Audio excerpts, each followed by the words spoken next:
So something really interesting happens when you rewatch this scene after seeing Better Call Saul, especially when you remember this line. He's a soulless pig, and I wish I killed him with my own hands. Referring to Lalo, but with subtext clearly aimed at Gus. But things get even more intriguing when you focus on the line that comes next. I put you in that chair. What makes this moment not just a defeat for Gus, but also a moment of poetic justice for Nacho, as if he himself had planted the weapon that would seal Gus's fate with his own hands. After all, if there's one theme that remains constant in this universe, it's the downfall of empires. That's why this shot of Howard and Lalo is so compelling. Whether criminals or distinguished citizens, both are kings who end up meeting the same fate. And these two empires, Salamanca and Fring's, ultimately fall because of the same person. You think of me. And I think that's where the real brilliance of Better Call Saul lies, in how it builds connections with Breaking Bad. So you were always like this? A clear and compelling example of this I'm sorry. He won't be found. is how it redefines Mike's character and his relationships with the protagonists. No more half measures, Walter. For instance, how his relationship with Walter mirrors his relationship with Werner. Both are family men in their 50s, intellectuals and academics who don't belong in the criminal world but end up in the lion's den because of their ambition. And when it comes to Mike, it's like they're two sides of the same coin, an idea reinforced by the fact that one is named Werner and the other Heisenberg, which together form the name of the scientist from whom Walter takes his alias.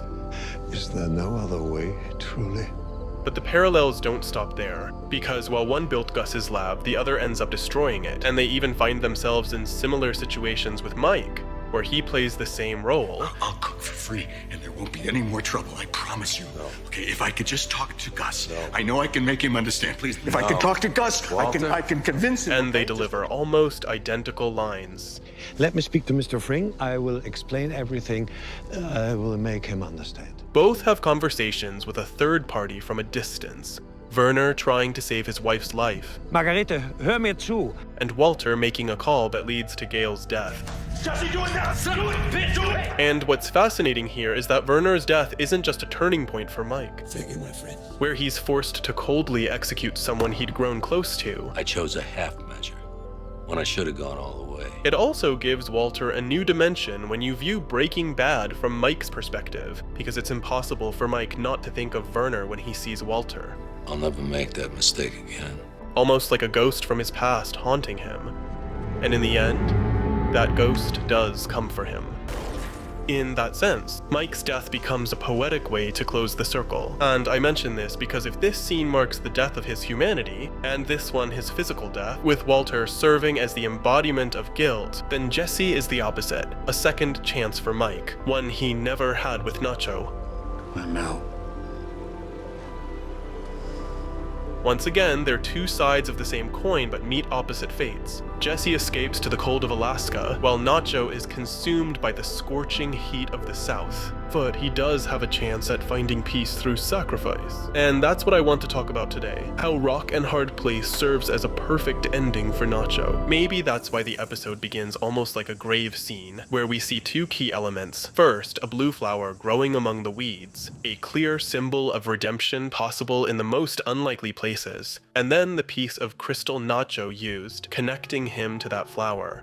But in the movement between these two elements, the camera lingers on an empty spot where there appears to be nothing, yet being in between, it could suggest that Nacho's grave lies there.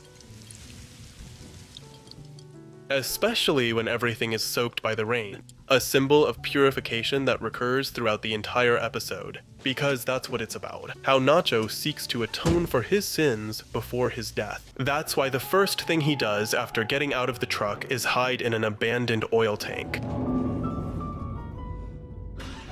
It's a harsh, filthy, and ordinary place, but all those qualities seem to fade away as the space takes on an almost transcendent dimension, thanks to the light filtering from above that creates a volumetric, almost tangible warm glow, giving an ethereal presence to the atmosphere, which is enhanced by the golden aura of the setting and the way the tubular shape makes the sound reverberate like in a church. In this scene set in a place forgotten by God, everything is arranged to feel almost heightened, and that's because in that moment, Nacho hides by submerging himself in oil. an element often used in the Bible for anointing, symbolizing healing. Even the way he submerges himself, holding his nose and leaning back, feels like a baptism ceremony. And this is no small matter, because throughout the entire episode there are symbolic elements drawn from Christian iconography. And I believe that, in this instance, this type of symbol is chosen because what we are ultimately witnessing are the final days of a martyr before his sacrifice. Or at least, that's how the series approaches him. And from this point on, the danger seems to dissipate. What follows is a transition sequence where Nacho escapes from the tank, a damp and cavernous place, in what feels like a rebirth. Which makes sense because baptism symbolizes dying to a life of sin and beginning a new one. But his baptism doesn't end there. But before we continue, a quick announcement. Jimmy, you didn't start. Because I recently picked up drawing again after 10 years, and you know, it hasn't started off well. Just look at this sketch of Juan Bolsa, who looks like he got stung by a wasp, but thankfully I've been improving a lot, and it's all thanks to Skillshare, which you probably already know is the biggest online learning community out there. Whether you're passionate about filmmaking, photography, video editing, or drawing, Skillshare has everything you need to improve in those areas. Personally, I'm trying to get better at drawing portraits, and something that's really helped me a lot is this class on how to draw faces. Plus, it's not just a single class, but an organized sequence of in-depth lessons, which you can find in Skillshare's learning paths. So if you haven't tried it yet, this could be the perfect opportunity to learn one of those skills you've been meaning to pick up for a while. And the cool part is that the first 500 people who use the link in the description will get a free month of Skillshare. Thank you Skillshare for sponsoring this video. Now let's get back to it. After spending the night on the run, Nacho arrives at a mechanic's shop, and it's no coincidence that he then proceeds to cleanse himself with water, another biblical element of the ceremony. And it's no minor detail, because in the Breaking Bad universe, water carries significant symbolic weight, especially for the character who mirrors Nacho the most. After enduring his own personal hell, Jesse washes himself with water. While later at the end of the film, after taking a life for the final time, we see a flashback of him submerging himself the same way, as if he's finally cleansing himself of his sins for good. In the same way as Nacho, in that moment as Nacho stands there, ¿Está bien, ok? No hay problema. a worker who could have been a threat turns out to be a good Samaritan, assisting him in completing his ritual with a white cloth, yet another symbolic element of baptism. Anyway, once Nacho is inside, we get this 16-second silent static shot, whose curious composition gives me a lot to think about. He's sitting there in a mechanic's uniform, a direct echo of his roots and, more importantly, of his father, for whom he's doing all of this. He's in a meditative posture, with so much empty space above him that his figure feels insignificant, but he's not the only point of interest in the shot. Practically centered on the wall above Nacho's head is the hubcap of a car wheel. It's positioned so precisely that, if you're already tuned into the religious symbolism like I am, it's easy to connect it to a halo, the kind of holy aura seen in biblical figures, representing transcendence. Obviously, this is just my personal interpretation, and I'm not trying to present it as absolute truth, but given how powerful this kind of imagery has been throughout visual art history, I find it hard not to think of it. A2C final upholstery. Anyway, putting that bit of over-analysis aside, Dad. I think the most powerful moment of the episode is when Nacho talks with his father. Hablé para ver cómo estás. Es todo. Even though the color temperatures shift between Nacho's father's mechanic shop and the hideout in Mexico, by the end of the day both father and son are in uniform, visually connecting one place to the other. ¿Qué más queda de decir? Adiós, hijo. I don't know if it'll mean much to you, but you did your best. And once again, And whatever happened with me, it's hard not to think of Jesse's final farewell. it's on me. Adiós, papá.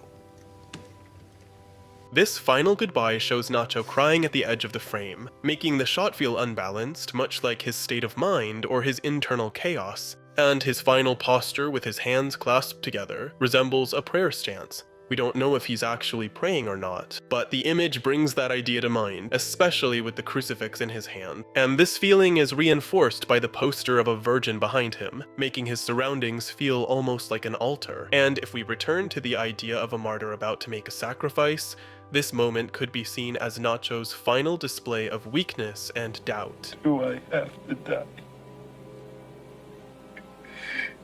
Is there any other way? Something that, to me, personally brings to mind Jesus' fear on the night before his arrest and crucifixion. Take it away, please stop.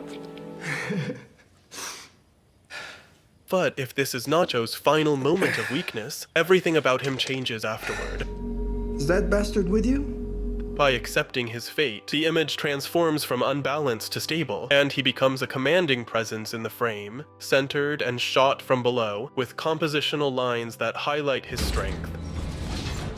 Once Nacho returns home, the imagery again echoes religious themes, with a meal that recalls the idea of a Last Supper before his sacrifice. This time, the scene shows Nacho dressed in white. When? A color associated with baptism, contrasted with the dark and red tones he's worn throughout the series. Boss says he looks too pretty. After the baptism and the farewell, Nacho is exorcised. Let's get it over with.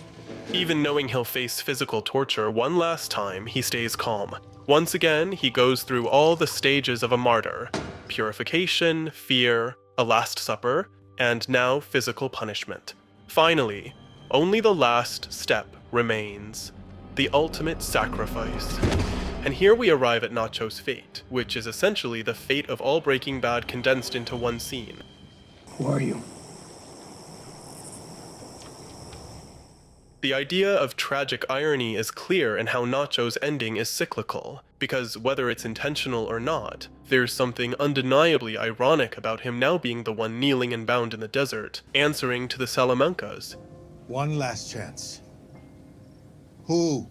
When in his first appearance on the show, he was in that exact situation, but holding the power. The next words out of your mouth ought to be the truth. Seeing these two images side by side, his beginning and his end, reminds us that despite Nacho's unjust outcome, he was never truly innocent. And in the cruel game he chose to play, whether he ended up kneeling or standing was always a matter of circumstance. Today you are going to die. And we'll see this relativism play out in the scene itself. Just look at how the characters standing are portrayed at the beginning. It may be a bit obvious, but these low-angle shots are designed to emphasize the power these men wield in this situation. And this sense of authority also extends to Gus and his men. However, the whole point of this sequence is how all that stability and dominance gradually erodes. When Nacho arrives, he's forced to his knees with the Salamanca ranch behind him, which compositionally creates an even more oppressive image, because while the other characters have open space behind them, Nacho is, as the title Rockin' Hard Place suggests, trapped with no escape. But there are good deaths, and there are bad deaths. And this is constantly emphasized throughout the scene, with him constantly framed in a way that encloses him, using claustrophobic shots or highlighting the constant presence of his enemies, whether it's Juan Bolsa or Gus himself. Who? Especially when they interrogate him about who ordered him to do all of this. I opened Lalo's gate, and I would do it again, and I'm glad what they did to him. He's a soulless pig, and I wish I killed him with my own hands. As I mentioned at the beginning of the video, during his final speech, Nacho slowly transforms and delivers one last jab at Gus when he says this, which perfectly closes the circle. And you know what else, Hector? I put you in that chair. With Nacho being the one who put Hector in that wheelchair, and even the way he says it, I put you in that chair. Emphasizing the physical act of putting Hector in that chair carries significant weight for everyone present. And this idea is visually reinforced with this shot, which directly echoes the final shot of Hector and Gus. So when you are sitting in your shitty nursing home and you're sucking down on your Jell-O night after night for the rest of your life, you think of me. And I think that's what makes this scene truly unforgettable. In a setting where everyone's downfall is inevitable, the victory isn't about when, but how.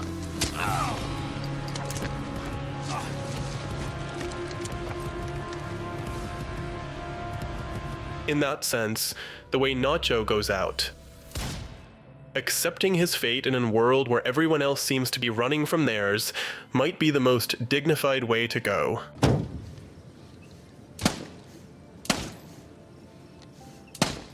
This feeling of decadent men with their days numbered is perfectly captured in this image. Hector and Gus are no longer the imposing figures they were at the start of the scene. They've become almost pitiable. On one hand, Hector empties his gun into Nacho's corpse, desperately trying to release a frustration he'll never be able to shake, with his blurred figure in the background serving as an image of pure decay. Meanwhile, Gus, who is supposed to be the winner in all of this, stands at the opposite corner of the shot, confined within an oppressive frame that makes him appear small and diminished.